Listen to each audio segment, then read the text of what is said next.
যাইতে শোন ওঠো না শোন পাইছে আমার বাংলাদেশে ধরে নিয়ে গেছে আমার ছেলেকে ওই বিএসএফ এ। এখন কি অবস্থা, এখন নিয়ে গেছে, এখন একটু পাইলাম, এখন ভিডিও সত্যি দেখছি আমি পাইলাম।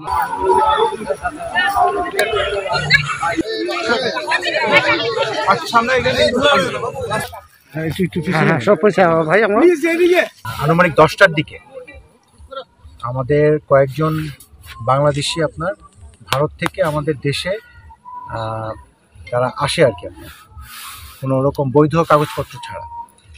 তো বিএসএফ মনে করেছিল যে এই 5 জন যারা বাংলাদেশি ওখানে ইন্ডিয়া থেকে আসলো,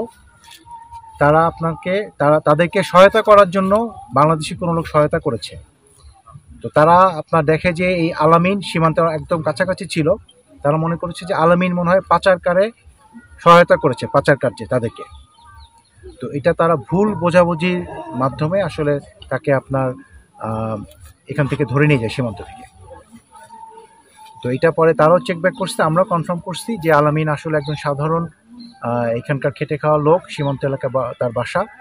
তো তার এটা বোঝার পরে আলামিনকে আমাদেরকে এখন এটা 10টার সময় তাকে নিয়ে গিয়েছিল, এখন আমরা বাজে 4:15 এরকম এই সময় তাকে আমরা বিএসএফের কাছ থেকে পতাকা বৈঠকের মাধ্যমে ব্যাটালিয়ন কমান্ডার আসছিলেন, পতাকা বৈঠকের মাধ্যমে তাকে আমরা নিয়ে আসলাম।